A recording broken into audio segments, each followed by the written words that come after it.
Next topic बघा, chemical thermodynamics. किरकोळ definition सांगितले पहिल्यांदा.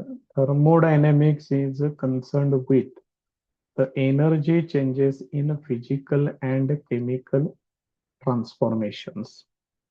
म्हणजे काही फिजिकल चेंजेस होतील, केमिकल चेंजेस होतील, त्यांच्यामध्ये होणारे एनर्जी चेंजेस यांचा अभ्यास या थर्मोडायनॅमिक्स मध्ये केला जातो. But thermodynamics gives no information on the rates of physical or chemical processes or underlying mechanisms involved in these. मात्र हे जे काही फिजिकल चेंजेस आहेत, केमिकल चेंजेस आहेत, त्यांचा रेट म्हणजे तो चेंज किती वेळात घडतो, किती स्पीड न घडतो, या संदर्भात काही इन्फॉर्मेशन नाही.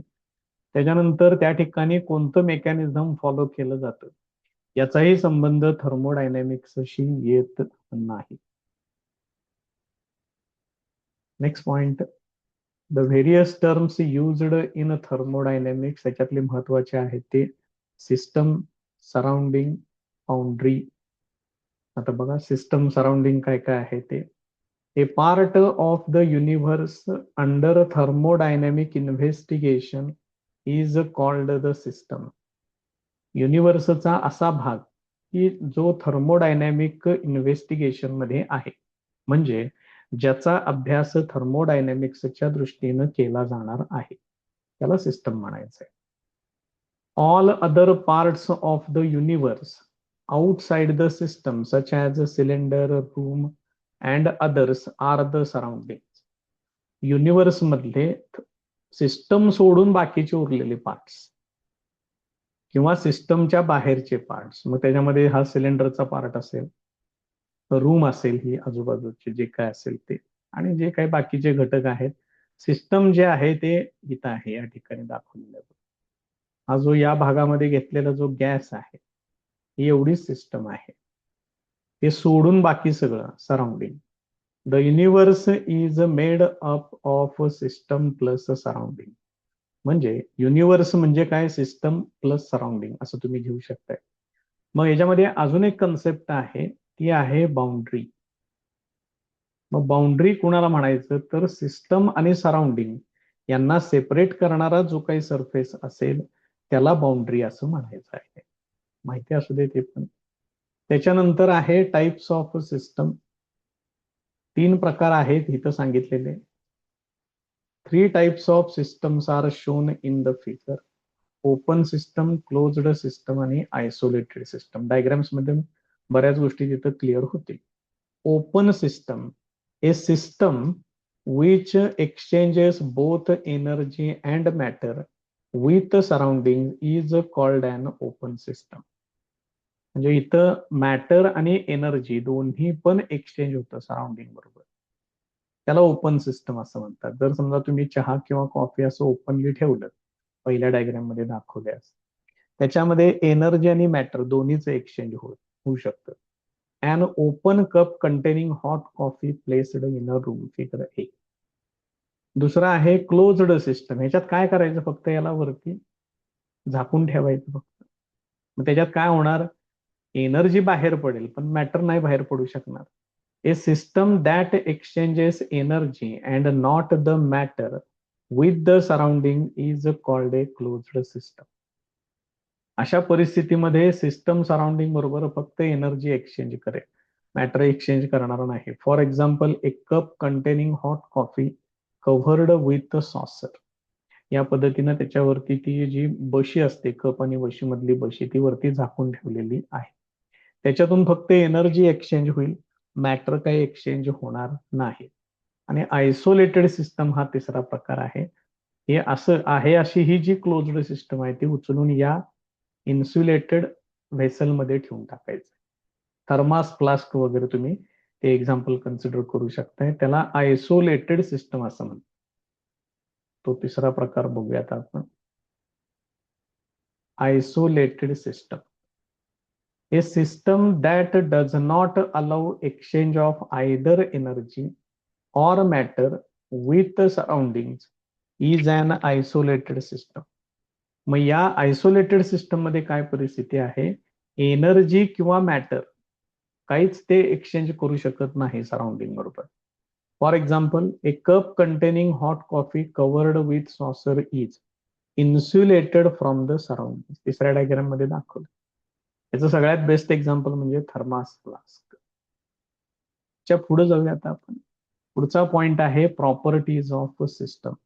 इम्पॉर्टंट पॉइंट, व्यवस्थित करून ठेवा. सिस्टमच्या ज्या काही प्रॉपर्टीज आहेत त्या दोन भागांमध्ये किंवा दोन प्रकारांमध्ये डिव्हाइड केलेल्या आहेत. एक आहे एक्सटेन्सिव्ह प्रॉपर्टी, दुसरं आहे इंटेन्सिव्ह प्रॉपर्टी. एक्सटेन्सिव्ह प्रॉपर्टी मध्ये काय म्हटले बघा, a property which depends on the amount of matter present in a system is called an extensive property. तर ही प्रॉपर्टी तुम्ही किती मॅटर घेतलेला आहे त्या सिस्टम मध्ये, म्हणजे जर समजा तुम्ही गॅस घेतला तर तो गॅस किती घेतलेला आहे, त्याचा अमाऊंट किती आहे, ठीक आहे, त्याच्यावरती ती प्रॉपर्टी अवलंबून राहते. आता जर तुम्ही जास्त प्रमाणात गॅस घेतला तर त्याचं मास जास्त असणार, त्याचं व्हॉल्यूम जास्त असणार. मग इथं आहे बघा एक्झाम्पल्स कुठले आहेत, मास आहे, व्हॉल्यूम आहे, नंबर ऑफ मोल्स पण वाढणार त्याचे. बाकीचे एक्झाम्पल बघा, mass, volume, internal energy, heat capacity, number of moles etcetera. हे सगळे अमाऊंट ऑफ मॅटर वरती अवलंबून आहेत. मॅटरचं अमाऊंट जर वाढलं तर यांची संख्या पण, यांची व्हॅल्यू वाढते. इंटेन्सिव्ह प्रॉपर्टी वर, a property which is independent of the amount of matter in a system is called intensive property. आता याच्यात काय आहे, इंडिपेंडंट आहे म्हणून सांगितलं, म्हणजे तुम्ही किती अमाऊंट ऑफ मॅटर घेताय त्याच्याशी काही देणं घेणं नाहीये. फॉर एक्झाम्पल, सिंपल एक्झाम्पल मी तुम्हाला सांगतो, वॉटरचा सिंगल ड्रॉप घेतला तर त्याचा बॉइलिंग पॉइंट, आणि बादली भरून पाणी घेतलं त्याचा बॉइलिंग पॉइंट दोघांचा एकच राहणार आहे.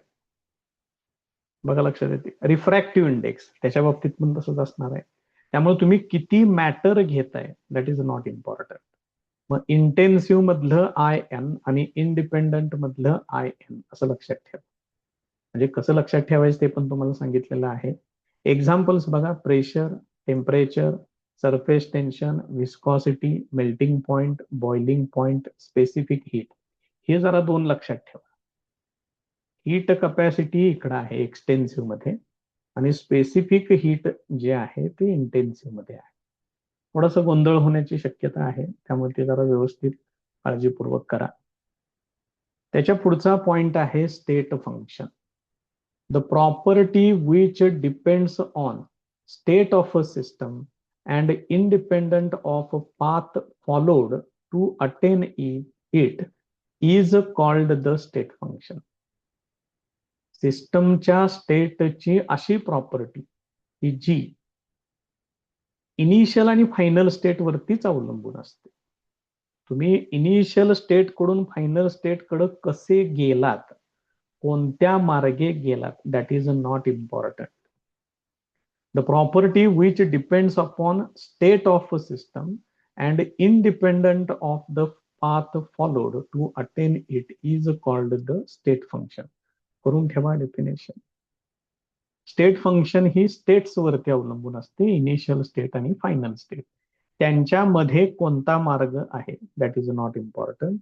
For example, pressure, volume, temperature etcetera इथं डायग्राम दाखवलेली आहे. ही इनिशियल स्टेट, ही फायनल स्टेट. या क्वांटिटीज पैकी आपण ह्याच क्वांटिटीज कन्सिडर करणार आहे, pressure, volume, temperature, number of moles. यापैकी एक जरी व्हेरिएबल बदलला तरी सुद्धा स्टेट बदलली असं कन्सिडर केलं जातं. त्याच्यानंतर आहे process. Process means a physical or chemical change in a system on going from one state to another state. ह्या इनिशियल स्टेट कडून फायनल स्टेट कडे जात असताना तुम्ही तो बदल कसा घडवून आणताय, कोणत्या मार्गे घडवून आणताय. समजा मी जर असं कन्सिडर केलं ऍट कॉन्स्टंट प्रेशर, तर ते त्या प्रोसेसचं नाव होईल त्याचं. टेम्परेचर जर मी कॉन्स्टंट ठेवलं तर त्याला आयसोथर्मल प्रोसेस म्हणतात. जर तुम्ही प्रेशर कॉन्स्टंट ठेवलं तर त्याला आयसोबेरिक प्रोसेस म्हणतात. जर तुम्ही व्हॉल्यूम कॉन्स्टंट ठेवला तर त्याला आयसोकोरिक प्रोसेस असं म्हणतात. So This can be achieved by a number of paths by some operation. वेगवेगळे प्रकार आहेत त्याच्यात. A path is a sequence or steps that system undergoes from initial to final state. Path म्हणजे काय आहे, तो सिक्वेन्स आहे किंवा त्या स्टेप्स आहेत. इनिशियल स्टेट कडून फायनल स्टेट कडे ती सिस्टम कशा पद्धतीनं जाते हे सांगणारा सिक्वेन्स, हे सांगणाऱ्या स्टेप्स, त्याला पाथ असं म्हणतात. So only isothermal and adiabatic reversible processes follow unique path to bring about a change of state of system. ज्या काही वेगवेगळ्या प्रोसेसेस आहेत त्याच्यातले आयसोथर्मल आणि अडियाबॅटिक रिव्हर्सिबल प्रोसेसेस हेच फक्त युनिक पाथ फॉलो करतात. आता यांच्याबद्दल अजून तुम्हाला इतकं जास्त माहिती नाही, जसं ते कळेल त्यावेळेला मग हे वाक्य काय म्हणते नेमकं ते बऱ्यापैकी समजेल. त्याच्या पुढे जाऊया. Path functions.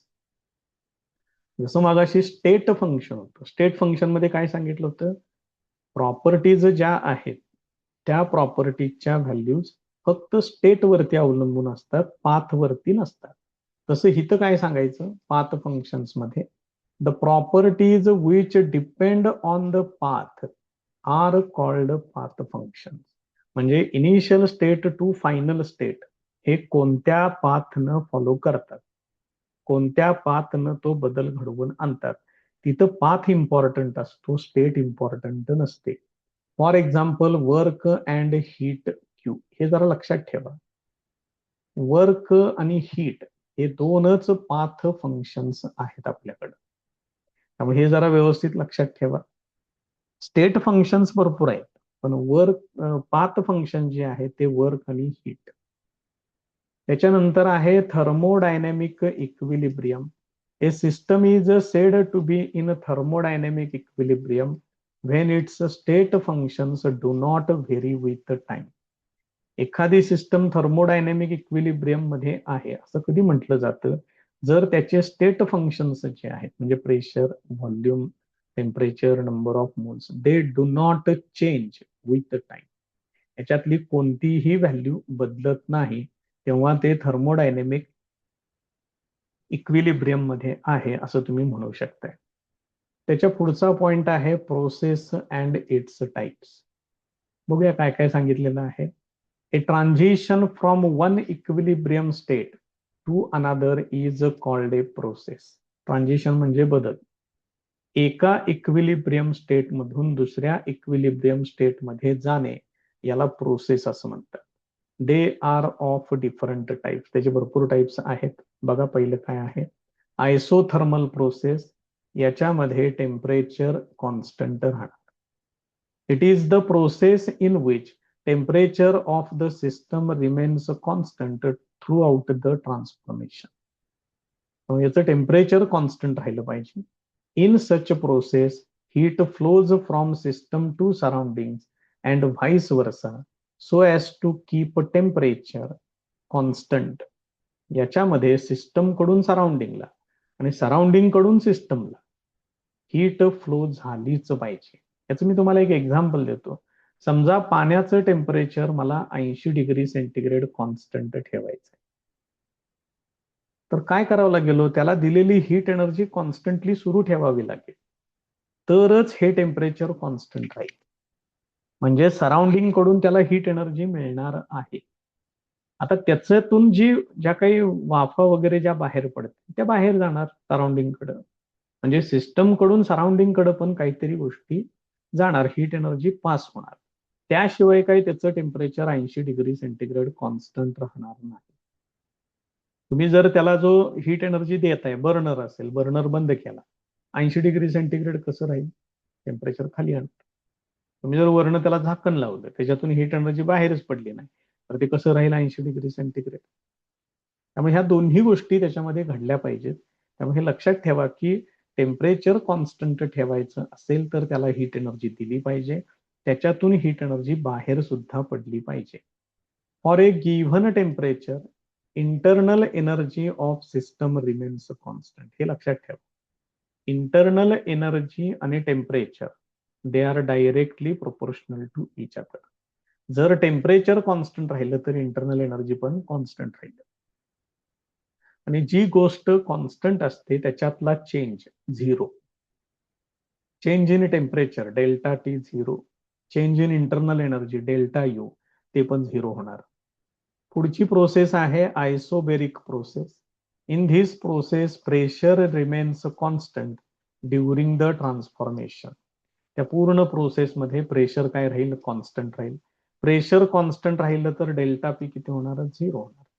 For example reactions carried out in open containers at constant atmospheric pressure.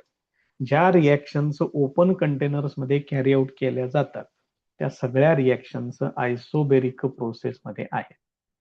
त्यांना आयसोबेरिक म्हणू शकताय. त्याच्या पुढे आहे isochoric process. It is a process during which volume of system remains constant during transformation. याच्यामध्ये व्हॉल्यूम कॉन्स्टंट राहतो. मग जर व्हॉल्यूम कॉन्स्टंट राहिला तर चेंज इन व्हॉल्यूम तो झिरो होणार. तर दिलेलं आहे. A chemical reaction carried out in a closed container is isochoric.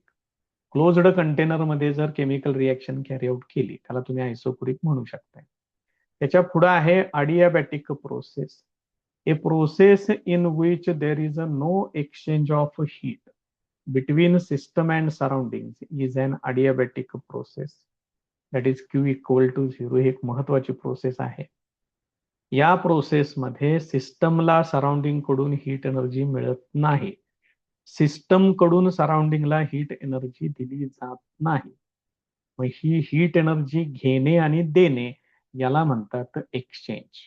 त्यामुळे तिथं घ्यायचं क्यू इक्वल टू झिरो. त्यामुळं नावं लक्षात ठेवा. त्याच्यामध्ये नेमकं काय कॉन्स्टंट असते ते व्यवस्थित लक्षात ठेवा. यालाच दुसरा शब्द असा वापरलेला आहे, the system is completely insulated from surrounding. म्हणजे सराउंडिंग कडून सिस्टमला काही मिळत नाही, सिस्टम कडून सराउंडिंगला काहीही हीट एनर्जी वगैरे दिली जात नाही. फॉर अन एक्झोथर्मिक प्रोसेस, समजा ती प्रोसेस एक्झोथर्मिक असेल तर एक्झोथर्मिक म्हणजे काय, त्याच्यातून हीट रिलीज होणार. Which raises temperature of system. त्याच्यातून हीट एनर्जी बाहेर पडेल त्यामुळे सिस्टमचं टेम्परेचर इन्क्रीज होईल. Endothermic process temperature falls. कारण एंडोथर्मिक मध्ये काय होणार, सिस्टम हीट एनर्जी ऍब्सॉर्ब करणार. जी काही सिस्टम असेल त्याच्यातूनच ती हीट एनर्जी ऍब्सॉर्ब केली जाणार. त्यामुळे त्या सिस्टमचं टेम्परेचर काय होणार, डिक्रीज होणार. This results in either increase or decrease of internal energy. साहजिकच त्याचं टेम्परेचर वाढतं किंवा कमी होतं तर इंटरनल एनर्जी सुद्धा इन्क्रीज किंवा डिक्रीज होणार. त्याच्या पुढचा टाईप आहे reversible process.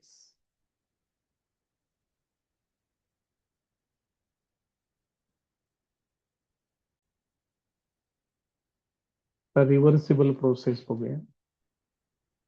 So consider A gas enclosed in a cylinder fitted with A movable piston. तर डायग्राम दाखवलेली आहे.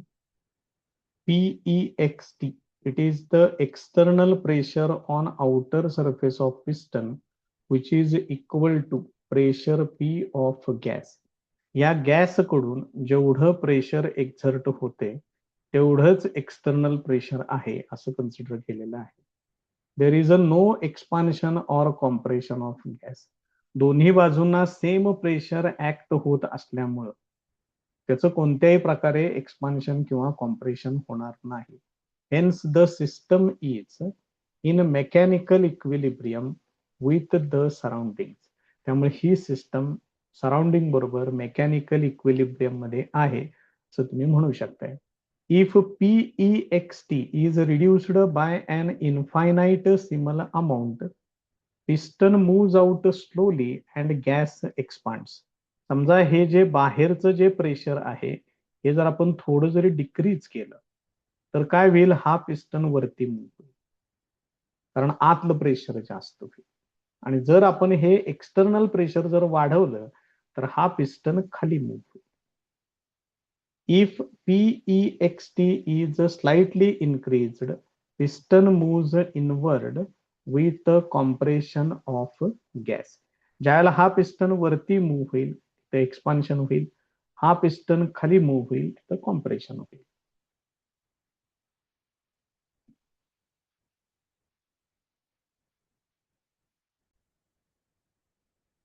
Now, for a system in mechanical equilibrium with its surroundings, infinitesimal change may cause the process to occur in a reverse direction. आता system कशामध्ये आहे? Mechanical equilibrium मध्ये आहे. आणि तुम्ही जर जे काही चेंजेस सांगितलेले आहेत ते जर या प्रकारचे असतील, हा शब्द प्रयोग लक्षात ठेवा. इन्फायनाइटसिमल चेंज याचा अर्थ इन्फायनाइटली स्मॉल. इथले चेंजेस म्हणजे चेंज इन प्रेशर वगैरे व्हेरी स्मॉल असतील तर तुम्ही तिथली प्रोसेस रिव्हर्स डिरेक्शन मध्ये सुद्धा घडवून आणू शकताय. Then the process is thermodynamically reversible. अशा परिस्थितीमध्ये तुम्ही काय म्हणू शकताय? ती प्रोसेस थर्मोडायनॅमिकली रिव्हर्सिबल आहे असं म्हणू शकताय. A process conducted in such a way so that at every stage driving force due to pressure P is infinitesimally greater than opposing force due to external pressure. हे बघा कसं म्हटलेलं आहे. Driving force due to pressure is infinitesimally greater than opposing force. म्हणजे या piston वरती हा जो एक्सटर्नल फोर्स ऍक्ट होतोय किंवा एक्सटर्नल प्रेशरमुळे जो फोर्स ऍक्ट होतोय त्याला त्यांनी अपोजिंग फोर्स म्हटले. आणि सिस्टम कडून म्हणजे गॅस कडून या पिस्टन वरती जो काही फोर्स ऍक्ट होतोय त्याला ड्रायव्हिंग फोर्स असं म्हणतात.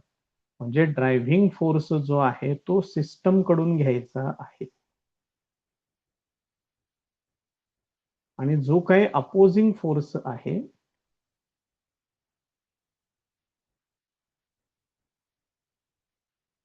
तो ऍटमॉस्फिअर कडून घ्यायचा आहे.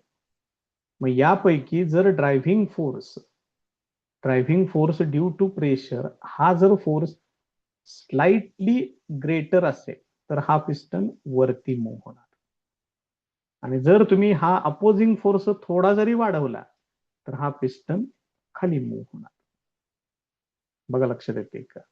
So at every stage, driving force due to pressure P is infinitesimally greater than opposing force due to external pressure and which can be reversed by a slight change of opposing force is a reversible process.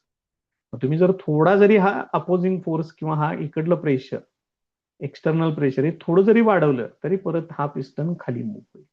म्हणजेच ही process कसली process आहे? Reversible process आहे. याच्यामध्ये पक्क लक्षात ठेवा की हा अपोजिंग फोर्स आणि इथला ड्रायव्हिंग फोर्स यांच्यातला डिफरन्स इन्फायनाइटसिमल असतो. म्हणजेच तो डिफरन्स इन्फायनाइटली स्मॉल असतो.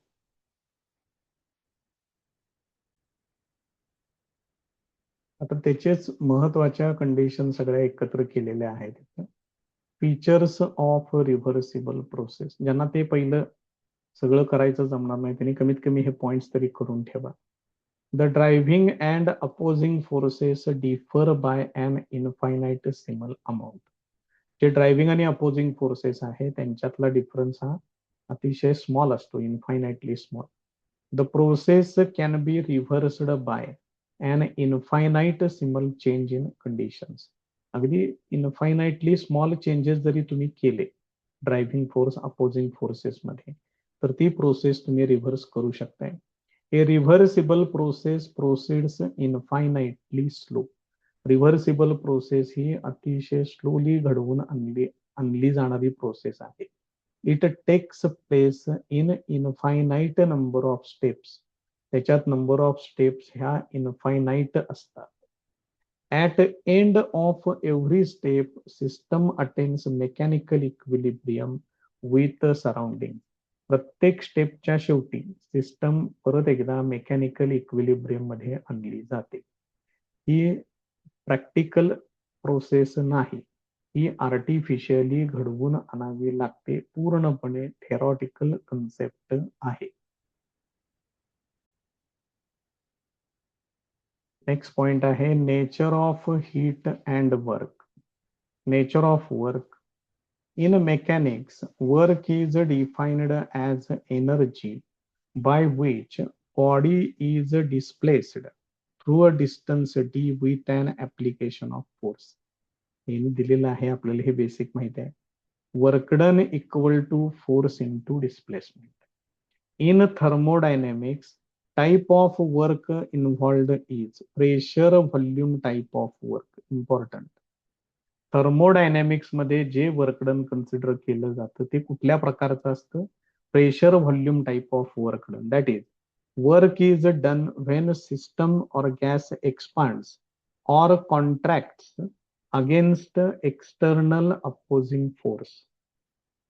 एक्सटर्नल अपोजिंग फोर्सच्या अगेन्स्ट सिस्टम एक्सपांड किंवा कॉन्ट्रॅक्ट होते, तशा प्रकारचंच वर्कडन कन्सिडर केलं जातं. Product of pressure and volume is equal to work. मग याच्यामध्ये वर्कडन डब्ल्यू इक्वल टू हे काय येतं? Pressure into volume. आता फक्त सुरुवातीला एवढंच लक्षात ठेवा, अजून डिटेलमध्ये आपण नंतर बघणार आहे. Now pressure is defined as force per unit area. याच्यातलं प्रेशर म्हणजेच काय येणार? फोर्स पर युनिट एरिया येणार. ही व्हॅल्यू इथं वापरूया. म्हणजेच work done equal to force per unit area into volume हे असेल. मग आता एरियामध्ये आपण डिस्टन्सचा स्क्वेअर घेतो. थोडस खाली घेतो याला, त्यांनी पण दिले इथे, पण आपण सोडूया त्याला. Therefore work done W equal to force upon एरियाच्या ठिकाणी डिस्टन्सचा स्क्वेअर घेतोय, व्हॉल्यूम मध्ये डिस्टन्सचा क्यूब कन्सिडर करतोय. त्यामुळे मग हे काय होईल? इथं डी स्क्वेअर आणि याच्यातलं डी स्क्वेअर कॅन्सल होईल आणि इथं काय शिल्लक राहील? फोर्स इंटू डिस्टन्स किंवा डिस्प्लेसमेंट. म्हणजेच तुम्हाला काय मिळणार आहे? हे वर्कडन मिळणार आहे. आणि आपण ह्याची सुरुवात कुठून केली होती? Work done equal to pressure into volume, म्हणजे तुम्हाला हे असं मिळेल. त्यामुळे थर्मोडायनॅमिक्स मधलं वर्कडन म्हणजे pressure volume type of work done असते, हे लक्षात ठेवा. त्याच्या पुढे जाऊया, आणखीन डिटेलमध्ये आपल्याला त्यांचे फॉर्म्युले बघायचे. ही जस्ट सुरुवात आहे. Nature of heat. आता हीट बद्दल काय सांगितले बघा. Heat is a form of energy by which system exchanges energy with its surrounding. Heat काय आहे? एनर्जी आहे.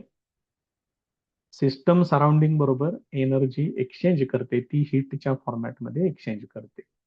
When system and its surrounding are at different temperatures, heat either flows in or out of the system.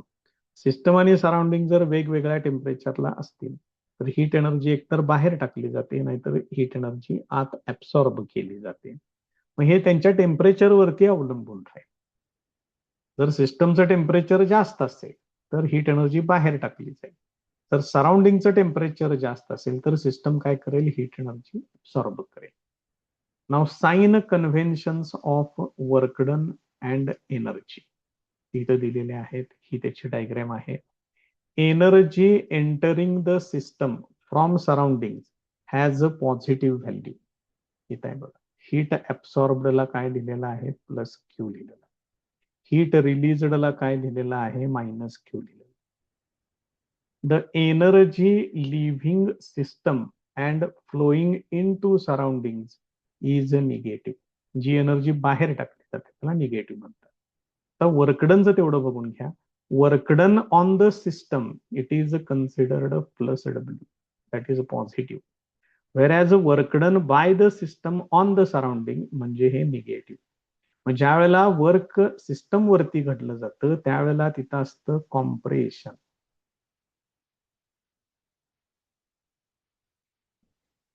म्हणजे तिथं volume कमी होतो आणि ज्यावेळेला system expand होते त्यावेळेला सराउंडिंग वरती वर्क डन होतं, एक्सपान्शन होतं, तिथं वर्क डन निगेटिव्ह आहे. फिजिक्स आणि केमिस्ट्रीमध्ये नेमका हितच बदल होतो. हे फिजिक्समध्ये पण मी हे सांगितलेलं आहे. त्यामुळे हे जरा व्यवस्थित कुठलं कुठं वापरायचं, काय वापरायचं हे जरा व्यवस्थित लक्षात ठेवा. आता हे सगळं इथं दिलेलं आहे बघा. Plus Q, heat is absorbed by the system from surrounding. Minus Q, heat is released by system to surrounding.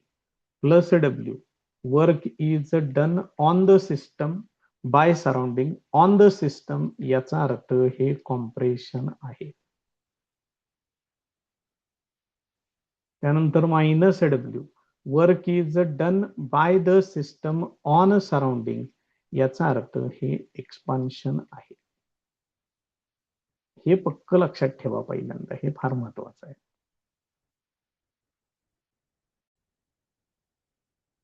Next point बघा, expression for pressure volume type of work done.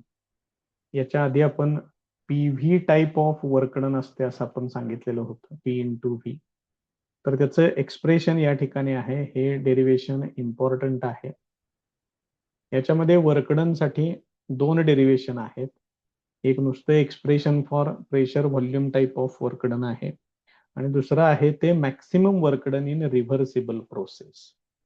त्यामुळे हे सगळ्यात पहिल्यांदा हे लक्षात ठेवा की जर हे विचारलं तर हे 2 मार्काचं असेल, जर ते डब्ल्यू मॅक्सचं विचारलं तर ते 3 किंवा 4 मार्काचं असेल. आता इथं बघा डायग्राम दिलेले आहे, डेरिवेशन इम्पॉर्टंट आहे. Consider a certain amount of gas at constant pressure P is enclosed in a cylinder fitted with frictionless rigid movable piston of area A. इथं तो गॅस आहे, पिस्टन बद्दल काही प्रॉपर्टीज सांगितलेल्या आहेत. गॅसचं प्रेशर पी आहे, त्यानंतर पिस्टनच्या properties frictionless rigid movable piston, त्याचा एरिया सांगितलेला आहे ए. तो जो एरिया आहे तो इथं आहे असा. त्याच्यात बघा कुठल्या कलर तुम्हाला हा एरिया आहे, ठीक आहे. त्याचा बाउंड्री रिजन पण असं दाखवतो. हा पिस्टनचा एरिया तो ए कन्सिडर केलेला आहे. मग त्याचं इनिशियल व्हॉल्यूम घेतलेला आहे V1. V1 is the volume of the gas at temperature T. इथं आहे तो volume. On expansion, force exerted by the gas is. तर एक्सपान्शनच्या वेळेला जो फोर्स एक्झर्ट होईल गॅसकडून तो किती असेल? प्रेशरचा काय फॉर्म्युला आहे? प्रेशरचा बेसिक फॉर्म्युला आहे फोर्स पर युनिट एरिया. मग याच्यावरून फोर्स इक्वल टू काय येणार? प्रेशर इंटू एरिया येणार असेल. मग फक्त हाच फॉर्म्युला इथे घेतलेला आहे. Force F equal to pressure घेतलेलं आहे external pressure P E X T, minus घेतले कारण ते एक्सपान्शन आहे. P E X T is external atmospheric pressure. This pressure is equal in magnitude and opposite in sign to external atmospheric pressure that opposes movement and has its value minus PEXT. काय काय सांगितले बघा, हे pressure किती आहे म्हणून सांगितले, जेवढं प्रेशर ॲटमॉस्फेरिक प्रेशर जेवढं आहे तेवढंच प्रेशर या गॅसकडून सिस्टमकडून एक्झर्ट होते. This pressure is equal in magnitude and opposite in sign to external atmospheric pressure. External atmospheric pressure जे आहे तेवढीच व्हॅल्यू आहे, फक्त त्याची डिरेक्शन अपोजिट आहे. त्यामुळे व्हॅल्यू तुम्ही मायनस PEXT घेतलेलं आहे. If piston moves out a distance D then amount of work done is. समजा हा पिस्टन इथून इथपर्यंत मूव्ह होते, दाखवली इथं डिस्टन्स, तर तुम्ही वर्कडन कुठल्या फॉर्म्युलाने घेणार? Work done equal to force into displacement. त्याच्यामध्ये फोर्सच्या ठिकाणी हे इक्वेशन 1 वापरा, म्हणजे एफच्या ठिकाणी ही व्हॅल्यू घेतलेली आहे. हे पुढचं जे डी आहे ते तसंच ठेवलं.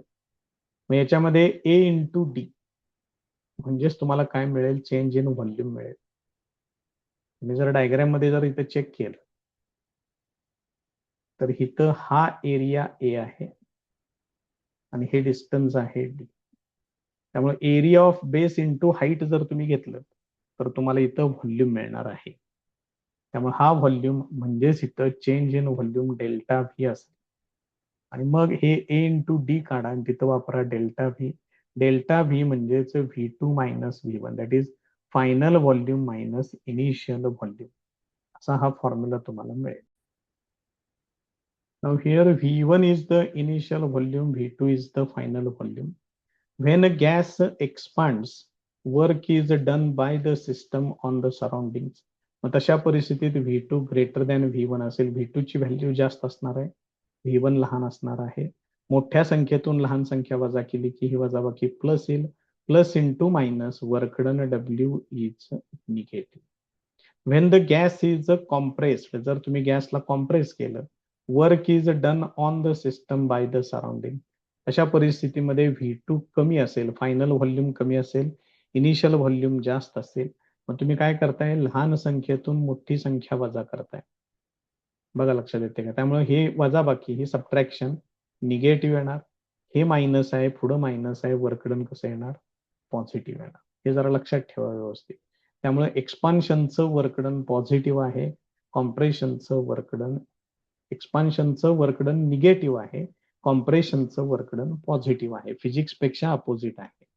During expansion of a gas, work is done by system on the surroundings, and during compression work is done on the system by the surrounding.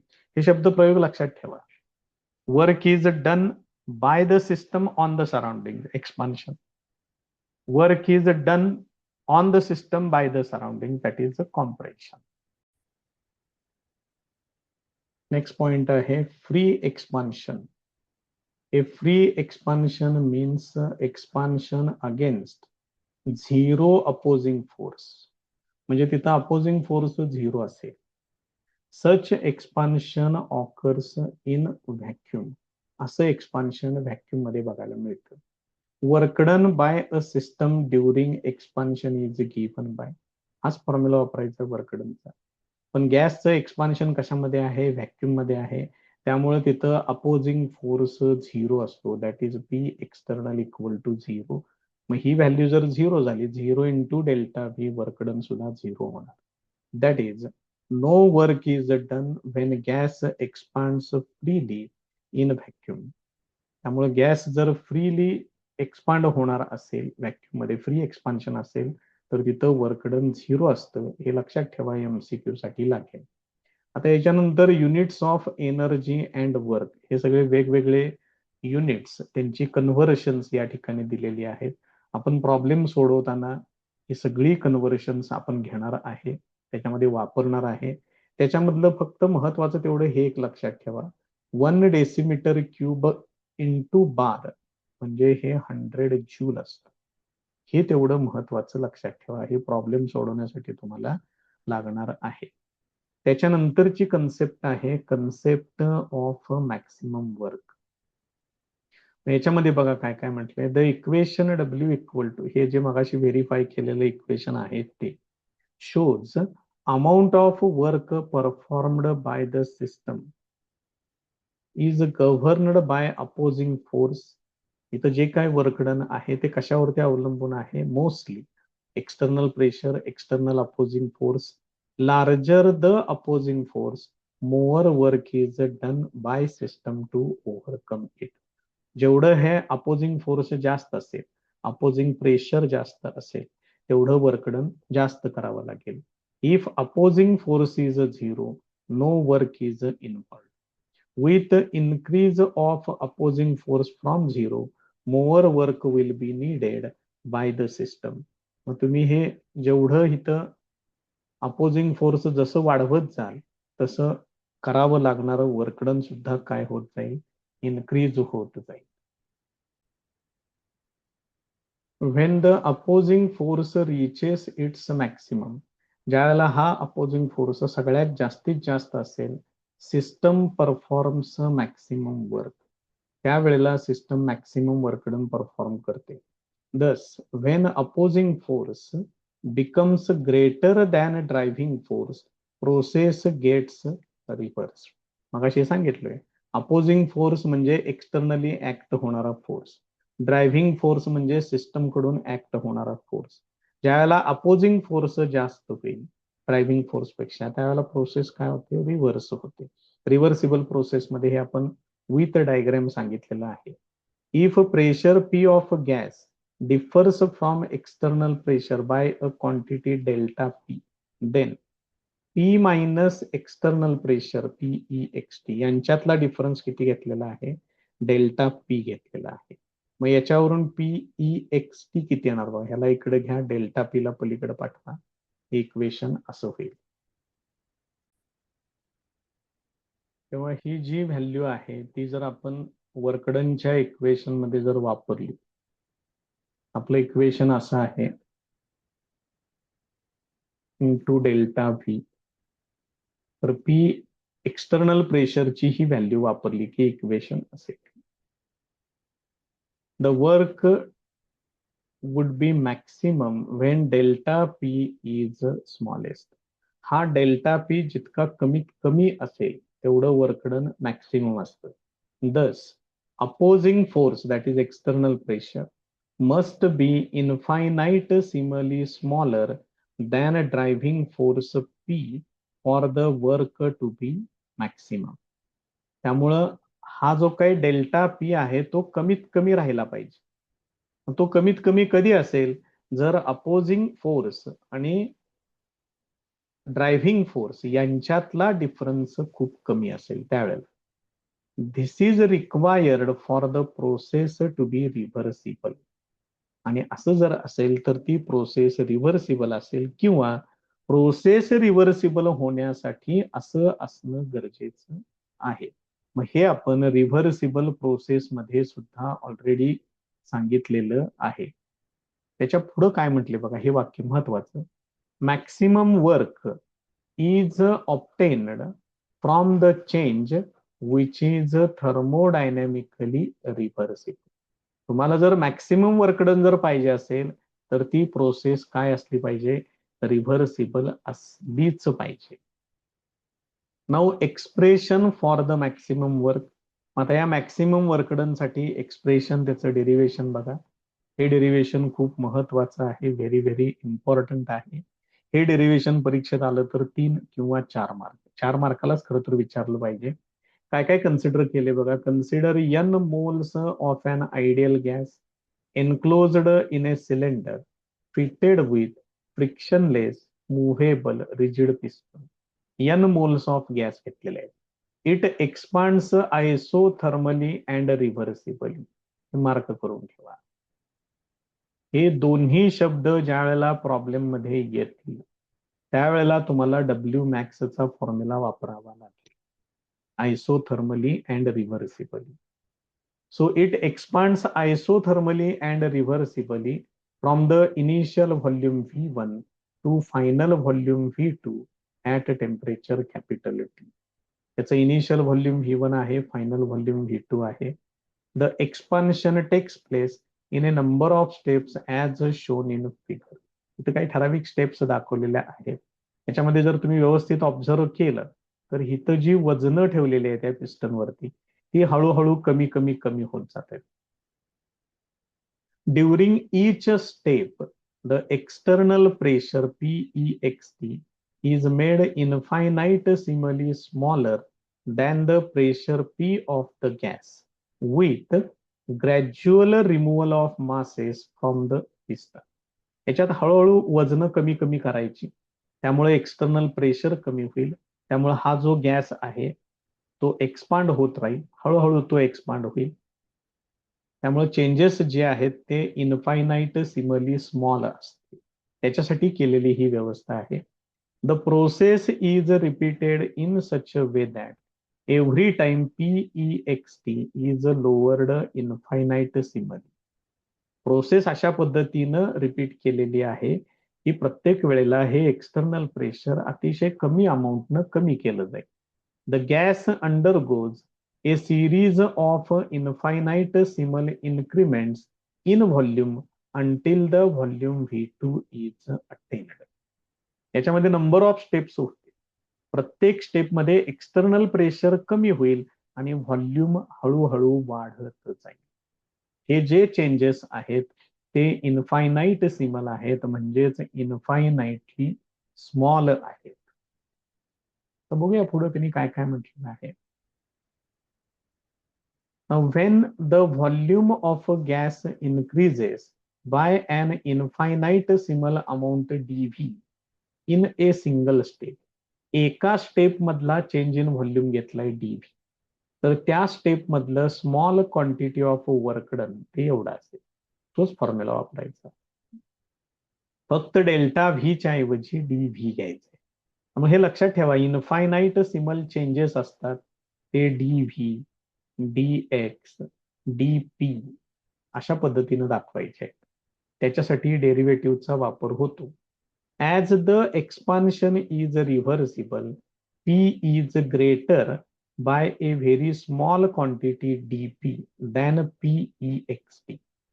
Expansion reversible आहे, त्यामुळे हे प्रेशर P म्हणजे गॅस कडून exert होणारं pressure हे external pressure पेक्षा dP इतक्या अमाऊंटनं जास्त आहे. मग कोणतं प्रेशर जास्त आहे? P जास्त आहे. कुणापेक्षा? एक्सटर्नल प्रेशर पेक्षा. मग या दोघांच्यातला डिफरन्स किती होईल? P मायनस PEXT इथं आहे बघा. आणि हा डिफरन्स किती आहे? dP आहे. मग याच्यावरून एक्सटर्नल प्रेशर हे काढायचं आहे मला. मग एक्सटर्नल प्रेशर काय येईल? हे इकडं घ्या, डीपी ला अलीकडे पाठवा. एक्सटर्नल प्रेशर इक्वल टू हे असेल. आणि ही व्हॅल्यू हे इक्वेशन 2 हे इक्वेशन 1 मध्ये वापरा. मग DW इक्वल टू एक्सटर्नल प्रेशरच्या ठिकाणी हे असेल इंटू DV आहे. मग मायनस आणि DV ना आत मल्टिप्लाय करा. मायनस P इंटू DV पहिली टर्म येईल आणि DP इंटू DV ही दुसरी टर्म येईल. मग त्याच्यातलं DP इंटू DV हे दोन्ही चेंजेस इनफायनाईट सिमली स्मॉल आहेत. म्हणजे DP ची व्हॅल्यू आणि DV ची व्हॅल्यू व्हेरी व्हेरी स्मॉल आहेत. त्यांचा जर प्रोडक्ट केला तर अजून स्मॉल व्हॅल्यू मिळेल. त्यामुळं हा जो प्रोडक्ट आहे DP इंटू DV हा प्रोडक्ट इथनं काढून टाकलेला आहे, निग्लेक्ट केले. Neglecting the product DP into DV which is a very small. याला काढून टाकलं तर इक्वेशन तुम्हाला असं मिळेल. मग आता हे कुठलं वर्कडन आहे? हे एका स्मॉल स्टेप मधलं करावं लागणारं वर्कडन आहे. मला काय करायचं आहे? व्हॉल्यूम, इनिशियल व्हॉल्यूम V1 आहे, तो फायनल व्हॉल्यूम V2 पर्यंत करायचा. मग असं मला प्रत्येक स्टेप करावी लागेल आणि प्रत्येक स्टेप मध्ये घडणारं वर्कडन घेऊन त्या सगळ्यांची बेरीज करावी लागेल. मग हे सगळं करण्यासाठी आपल्याला याचं इंटिग्रेशन घ्यावं लागेल. The total amount of work done during entire expansion from volume V1 to V2 is the sum of infinitesimal contributions of all the steps. अशा प्रत्येक स्टेपचं तुम्हाला वर्क डन घ्यावं लागेल आणि या सगळ्या स्टेप्सची तुम्हाला बेरीज करावी लागेल. This total work is obtained by integration of equation 3. याचं इंटिग्रेशन घ्या. And this is the maximum work of expansion being reversible. हे वर्कडन तुम्हाला जे मिळेल ते मॅक्सिमम वर्कडन असेल. म्हणून मग काय केलंय? ह्याला इंटिग्रेशन घेतलं, इथं इनिशियल लिहिलंय, फायनल लिहिलेलं आहे. ही उजवी बाजू, त्याच्यातनं मायनस बाहेर घेतले आणि व्हॉल्यूम जो व्हेरिएबल आहे त्याची initial value V1, final value V2 हे या ठिकाणी केलेलं आहे. आता इथं काय केलंय बघा, याचं वर्कडन जे येणार ते मॅक्सिमम वर्कडन ते इथे येईल. बाकीचं ही आहे असंच ठेवलंय. आता याच्यामध्ये बदल असा केलेला आहे, PV इक्वल टू NRT आहे. मग याच्यावरून P इक्वल टू काय येणार आहे? NRT डिव्हायडेड बाय V होणार. आणि ही व्हॅल्यू इथं वापरायची आहे या ठिकाणी. ही व्हॅल्यू तुम्ही इथं वापरली की इक्वेशन आहे बघा, हे आहे असंच आहे. हे मायनस पुढचं आहे, it is V1 to V2 ते पण इथंच आहे. P च्या ठिकाणी ही व्हॅल्यू वापरली आणि हे DV. तर लक्षात ठेवा, हे D बरोबर जे असतं ते व्हेरिएबल असतं. मग D बरोबर कोण आहे? V. याचा अर्थ हे V व्हेरिएबल आहे. म्हणजे NRT हे सगळे कॉन्स्टंट आहेत. कॉन्स्टंटला डायरेक्ट इंटिग्रेशनच्या बाहेर घ्यायचं. हे बघा इथं बाहेर घेतलं. आणि आता इथं शिल्लक कोण राहिले? 1/V. तर याचा फॉर्म्युला लक्षात ठेवा. 1/x इंटू dx, याचं इंटिग्रेशन येतं लॉग x, आणि याचा बेस असतो ई. बेस ई असेल तर त्याला नॅचरल लोगॅरिथम असं म्हणतात, ते असं लिहितात. तेच त्यांनी इथं लिहिलेलं आहे. हे बघा इथं ln v लिहिलेलं आहे. मग हे पहिल्यांदा लक्षात घ्या. त्याच्यासाठी हा फॉर्म्युला वापरायचा आहे. फॉर्म्युला बाजूला लिहून ठेवा. आता त्याच्याही पुढे जाऊया आपण. आता आपल्याला हे इंटिग्रेशन सोडवायचं आहे. काय आलेलं आहे बघा, इथं असं आलेलं आहे -nrt ln लिहिलेलं आहे इथं आपण, म्हणजे नॅचरल लोगॅरिथम v. इथं आहे v1, इथं आहे v2. आता हे आपल्याला सोडवायचं. हे सोडवताना काय करायचं बघा, हे -nrt ते तसंच ठेवा, त्याच्यात काही चेंज नाही. पहिल्यांदा हे हायर लिमिट वापरा, म्हणजे हे असं होणार log n v2, आणि त्याच्यातून हे लोअर लिमिट वापरायचं व्हीच्या ठिकाणी v1, ते याच्यातून वजा, म्हणजे हे असे. आता लॉगचा रूल असा आहे, log m minus log n असं असेल तर हे लिहितात log m divided by n. ते आता इथं वापरायचं. मग ते तुम्ही इथं वापरलं तर हे काय होणार आहे बघा equation. So this is equal to, इथं आहे -nrt, हे नॅचरल लोगॅरिथम. पहिल्यांदा कोण आहे v2, तो अंशात घ्या, आणि v1 ते घ्या छेदामध्ये, असे. मग याचा बेस ई बेस आहे, म्हणजे ते नॅचरल लोगॅरिथम आहे. आता याचा बेस ई बेस आहे, तो मला बेस 10 करायचा आहे. हे पक्क लक्षात ठेवा, लॉगचा बेस ई चा 10 बेस कन्व्हर्ट करण्यासाठी त्याला 2.303 न मल्टिप्लाय करतात. त्यामुळे हे इक्वेशन असं होते -2.303 nrt, इथं लॉग टू द बेस 10 होणार, आणि इथं येणार v2/v1, आणि हे तुमचं इक्वेशन येणार w मॅक्स. हे लक्षात ठेवा, very very very important derivation. आणि जेवढे काही फॉर्म्युले सांगितलेले आहेत ते बाजूला कुठेतरी लिहून ठेवा. फॉर्म्युले पाठ करा, डेरिव्हेशन जमते. फॉर्म्युले पाठ नसतील, वर्ण ब्रह्मदेव जरी खाली आला तरी डेरिव्हेशन येणार नाही तुम्हाला, हे लक्षात ठेवा. At constant temperature, Boyle's law माहिती आहे तुम्हाला, pressure inversely proportional to volume, म्हणजेच P इंटू व्ही कॉन्स्टंट येणार, म्हणजे P1 V1 equal to P2 V2. मला V2/V1 पाहिजे, हे V1 इकडं पाठवा, म्हणजे V2/V1, P2 इकडं पाठवा, P1/P2 येईल. तर या V2/V1 च्या ठिकाणी हे P1/P2 वापरा, इक्वेशन असं येईल. हे डेरिव्हेशन खूप महत्वाचं आहे, व्यवस्थित करा, व्हेरी व्हेरी व्हेरी इम्पॉर्टंट.